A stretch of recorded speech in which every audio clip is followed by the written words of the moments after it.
السلام عليكم ورحمة الله وبركاته، حياكم الله. اليوم بتكلم عن تجارة يسمع بها الجميع. أكيد قد مر عليك اتصال قال السلام عليكم ورحمة الله وبركاته، معك فلان الفلاني من شركة كذا وكذا للتداول والاستثمار، أو نتصل بك من مؤسسة النقد أو من البنك المركزي أو من وزارة التجارة والاستثمار أو من وزارة كذا وكذا. هذه كلها دعاوى وهمية لسرقة أموالك وللنصب والاحتيال عليك. قبل أن أدخل في بعض التفاصيل أحذر الجميع: لا تغتر، لا تنجرف، لا ترسل أي رسالة، لا تعطيهم أي بيانات تخصك، سواء بيانات الجوال أو بيانات حساباتك البنكية، سواء رقم حسابك أو رقم الهوية أو صورة من الهوية. هؤلاء شركات وهمية الغرض منها سرقة أموالك وحساباتك المالية. طبعا أتكلم بهذا الكلام ومر على الكثير من القضايا، الكثير من الاتصالات، الكثير من الجلسات، الكثير من الأحداث اللي ما يتخيلها الشخص، وما تتخيلون كيف هؤلاء الأشخاص يستغلون أبسط الوسائل اللي تتخيلها. فلذلك الحذر من أي تعامل وأي انسياق معهم. طبعا من ضمن الأمور اللي أنبه عليها، وأنبه على جملة من الأمور: أولا، ربما يتصل بك، بل الكثير منهم يتصل من رقم سعودي. كوننا يتصل من رقم سعودي ليس معنى هذا أنه الرقم بالفعل في السعودية. أحيانا يستخدمون برامج تظهر الرقم، يعني الآن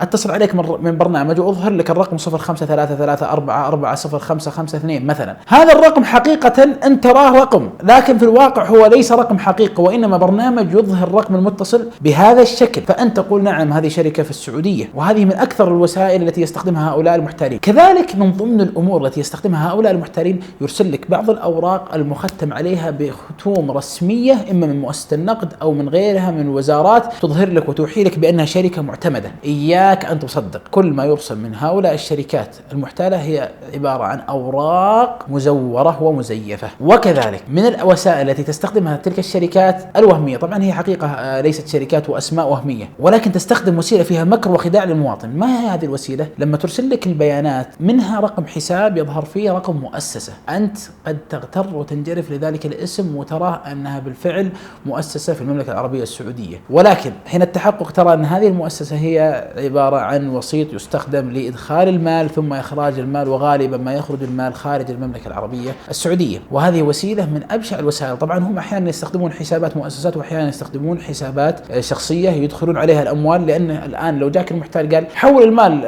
على دولة كذا وكذا، أنت بتستريب وبتخاف كيف إني أحول المال خارج المملكة، لا ما أقدر، لكن يوحي لك إنها في السعودية وشركة موجودة وهذه حسابات سعودية. فإذا هذه وسيلة انتبه منها، ولا يغريك هذا أنها شركة موثقة وأنها بالفعل موجودة، لا لا لا، هذا كله للنصب والاحتيال. كذلك من الوسائل التي يستخدمونها للنصب والاحتيال إيهامك بوجود مقرات رسمية في المملكة العربية السعودية. أنا أتمنى من هذه المنصة وكل شخص أتمنى أنه يصل إلى تلك المقرات المزعومة. أحيانا البعض يتواصل تقول له أنا مستعد للحضور، يقول لك الله يحييك على الرحب والسعة، تقول له أنا في الرياض، يقول أنا في جدة، تقول أنا في جدة، يقول أنا في الرياض، تقول له أنا في المكان اللي أنت بيه، يقول لك عندي ترميم، يقول لك الله يحييك، يقول لك بنسق لك موعد زيارة، حتى يعرف أنك كشفت اللعبة فيغلق الجوال أو يقطع التواصل. إذا ليس لهم أي مقر رسمي. وكذلك أنبه إلى نقطة مهمة: كون أن يكون لهم مقر ليس معنى هذا أنها شركة موثقة. لابد أن تكتمل جميع أركان التعاقد. مسألة أتاجر بعملات وحول مبالغ وبورصات على مكتب يستأجر في أي مكان، هذا مو بمنطقي. لابد أن أحذر. أنا لما قلت أن هذه وسائل تستخدم ليس معناه أن إذا كانت الوسيلة ما انطبقت أو ما وجدت في عملية النصب والاحتيال أو في الاتصال اللي يردك ليس معناها أن الشركة أصبحت موثقة. هذه